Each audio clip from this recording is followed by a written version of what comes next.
If you have spent 30 or 40 years building real expertise in your field, this video is not about your portfolio. It is about something almost nobody talks about in your last year of work. I have sat across the table from professionals who did everything right. Strong 401k, disciplined saver, no debt. In 18 months into retirement, they are pulling money out of savings faster than they expected. Not because the market crashed, because they never built a bridge. They retired with a portfolio and nothing else. And the gap between their expenses and their guaranteed income had to come from somewhere. I'm going to walk you through the 4 income mistakes that caused this, every single one of them about what you never built, not what you did wrong with your investments. Welcome to Retirepreneur. I'm Kurt Rose, CPA, former CFO of an SBA lender and entrepreneur. We cover the financial mechanics of second act income for professionals 55 plus, all drawn from public sources and experience. If this is your first time here, subscribe below. This is education, not financial, legal, or investment advice. Most of the retirement content out there covers the same ground: portfolio allocation. When to take Social Security, Medicare gaps, tax sequencing in your final working year. All of that matters. None of it explains why financially sound, well-prepared professionals still run into trouble in their first few years of retirement. The gap is on the income side, not the portfolio side. You can have your investments allocated perfectly and still walk into a problem, because the problem was never about how the money was invested. It was about what you never built before your last paycheck stopped. One more thing before we get into it. Your actual situation is more complex than any example I can give you in 10 minutes. And that complexity is exactly why the framework matters more than any single calculation. Here are the 4 income mistakes I see over and over in real client work and in my own retirement. Point 1 is the income gap blind spot. Most professionals can tell you their portfolio balance to the dollar. Ask them their actual monthly income gap and you get a long pause. The gap is simple. Take your monthly expenses, subtract your guaranteed income, Social Security, a pension if you have one, and what is left is the number you actually need to cover every month. Say your expenses run $7,000 a month and Social Security covers $2,500. That is a $4,500 gap every month that has to come from somewhere. I will tell you where my own gap surprised me. I underestimated how much financial support some immediate family members would need after I retired.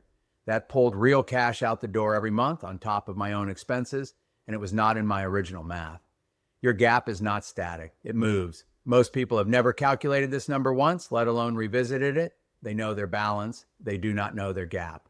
And until you know it, every other retirement decision you make is a guess, including how much professional income you actually need to replace. That brings us to the second mistake. Point 2 is the expertise vault. You are retiring with decades of expertise and treating it like a closed file. Wrapping up projects, training your replacement, cleaning out the office, that makes sense on the way out. But the expertise you are handing off is worth real money in the consulting market. Experienced professionals doing fractional or advisory work command rates well above typical part-time wages, because what you know took decades to build, and companies still need it. That value does not disappear when you retire. It just stops generating income, unless you start using it while you are still visible and connected. In my own case, I took on a few smaller CFO engagements early, mostly to stay sharp and stay connected. I am now looking at whether a single larger monthly engagement makes more sense to actually close my gap rather than several small ones. That is not a mistake I made. It is a decision still in progress, and it tells you something. Closing the gap is not a one-time choice. You revisit it as your situation changes.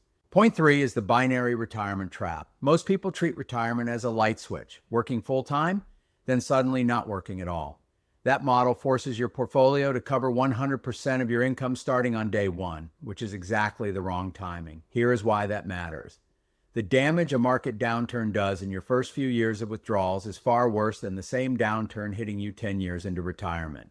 It is called sequence of return risk. The binary model puts you at maximum exposure to it from the very first month.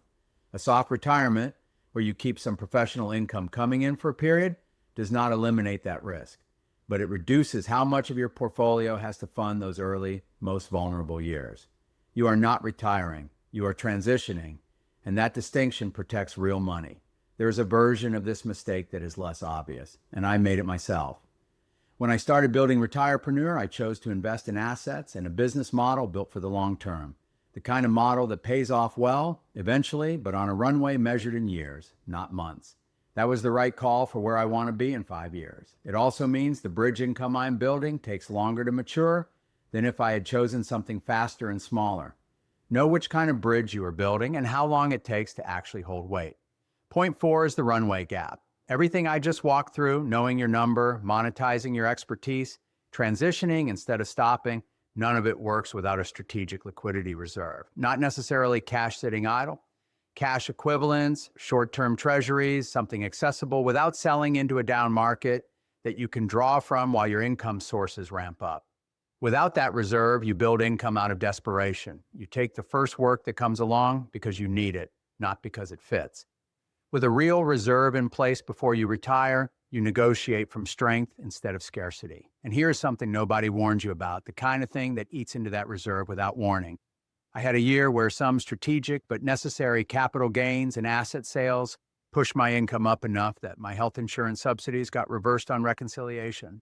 I owed $10,000 at tax time that I had not planned for. That is not a portfolio mistake. That is exactly the kind of income spike that a reserve is supposed to absorb, and mine did. Build the reserve before you need it because something will eventually test it. So here is what I want you to do this week. Calculate your own gap. Expenses minus guaranteed income. That one number, the same math from point 1, is the starting point. It will not be perfectly precise, and that is fine. The goal is not a perfect number. The goal is a real one. To recap, these 4 pieces are not separate fixes. Together, they are the bridge. Know your monthly income gap because it will move. Treat your expertise as an asset with a shelf life, not a credential that waits for you. Choose a transition over a full stop to protect your portfolio in its most vulnerable years. And build a real liquidity reserve because something unexpected will eventually draw on it. The professionals who do well in retirement are not the ones with the biggest portfolio. They are the ones who knew their number and built a bridge before they needed one. If this was useful, subscribe. I publish new videos every week on the financial mechanics of building income after 55. Your expertise is worth more than you think.